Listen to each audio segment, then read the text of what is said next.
ಯಾರು ಏನು ಅಂತೇಳಿ ಅವ್ರಿಗೆ ಏನಾದರೂ ಗೊತ್ತಾಗಿತ್ತು? ಇನ್ಸಿಡೆಂಟ್ ಈಗ ಮಧ್ಯಾಹ್ನ ರಿಪೋರ್ಟ್ ಆಗಿದೆ ಸಿದ್ದಾಪುರ ಪೊಲೀಸ್ ಸ್ಟೇಷನಲ್ಲಿ. ನಮ್ಮ ಟೀಮ್ಸ್ ಅವರು ಒಂದು ಸೀನಿಯರ್ ಆಫೀಸರ್ಸ್ ಹೋಗಿದ್ದಾರೆ ಅಲ್ಲಿಗೆ, ಮಾಹಿತಿ ಸಂಗ್ರಹಿಸ್ತಾರೆ ಅವರು. ಮತ್ತು ಯಾವುದು ಇನಿಷಿಯಲ್ ರಿಪೋರ್ಟ್ ಪ್ರಕಾರ ಏನು ಮಾಹಿತಿ ಇತ್ತು ಆ ಪ್ರಕಾರ ನಾವು ನಾಕಾಬಂದಿ ಮಾಡಿದ್ದೀವಿ ಮತ್ತು ಅಲ್ಲಿ ಚೆಕಿಂಗ್ ನಡೀತಾ ಇದೆ.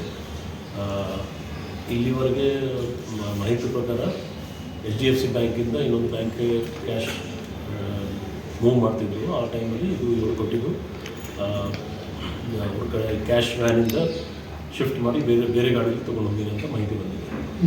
ಸದ್ಯಕ್ಕೆ ಇನ್ವೆಸ್ಟಿಗೇಷನ್ದು ಏನೇನು ಕ್ಲೂಸ್ ನಮಗೆ ಬಂದಿದೆ ಅದಾದಮೇಲೆ ನಾವು ವರ್ಕೌಟ್ ಮಾಡ್ತಾಯಿದ್ವಿ.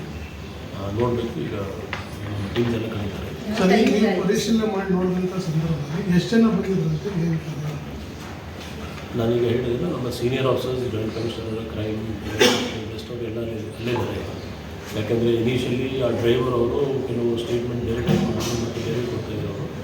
ಸೊ ಎಲ್ಲ ಪೂರ್ತಿ ಸ್ಟೇಟ್ಮೆಂಟ್ ಅದಾದಮೇಲೆ ನಾವು ಒಂದು ನಮಗೆ ಕ್ಲಿಯರ್ ಪಿಕ್ಚರ್ ಗೊತ್ತಾಗುತ್ತೆ. ಆದರೂ ಕೆಲವು ಆಲ್ರೆಡಿ ಮಾಹಿತಿ ನಮಗೆ ಏನೋ ಬಂದಿದ್ದು ಆ ಆಧಾರ ಮೇಲೆ ನಾವು ನಾಕಾಬಂದಿ ಮಾಡಿದ್ದೀವಿ. ಮತ್ತು ಅಲ್ಲಿ ನಮ್ಮ ಪೊಲೀಸ್ ಟೀಮ್ಸ್ ಬೇರೆ ಬೇರೆ ಕಡೆ ಹೋಗಿದ್ದರು. ಎಲ್ಲ ನಾವು ಈ ಕೇಸಲ್ಲಿ ಸಿಗ್ಬೋದು. ಸರ್, ಅವ್ರು ಹೇಳೋ ಪ್ರಕಾರ ಅಲ್ಲಿ ದಾಳಿ ಮಾಡಿ ಅವರನ್ನು ಹೆದರಿಸಿ ತಗೊಂಡು ಹೋಗಿರುವಂಥದ್ದು ಅಥವಾ ಹೇಗೆ ಸರ್? ನಾನು ನಿಮಗೆ ಹೇಳಿದ್ದೆ, ಈಗ ಯಾಕೆಂದರೆ ಕೇಸ್ ಈಗ ರಿಜಿಸ್ಟರ್ ಆಗ್ತಾ ಇದೆ.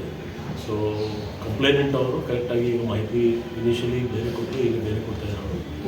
ನೋಡಿಬಿಟ್ಟು ನಾವು ಕಂಪ್ಲೇಂಟ್ ಆದಮೇಲೆ ಸರ್ ವೆಹಿಕಲಲ್ಲಿ ಗನ್ನಿ ಅವ್ರ ಹತ್ರನೂ ವೆಪನ್ಸ್ ಇತ್ತು ಸರ್. ಆದರೂ ಏನು ಅವರು ವೆಪನ್ಸ್ ಇತ್ತು ಅವ್ರ ಹತ್ರನೂ, ಅದು ತುಂಬ ಸಸ್ಪೆಕ್ಟ್ ಇದೆ ಸರ್ ಇವ್ರನ್ನ ನೋಡಿದಾಗ.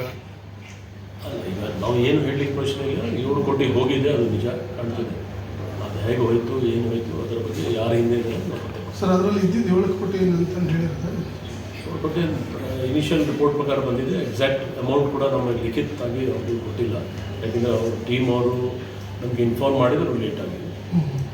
ಈಗ ಸದ್ಯಕ್ಕೆ ಸಿದ್ದಾಪುರ ಸ್ಟೇಷನ್ಗೆ ಎಲ್ಲ ನಡೀತಾ ಇದೆ ಕೆಲಸ. Okay sir, English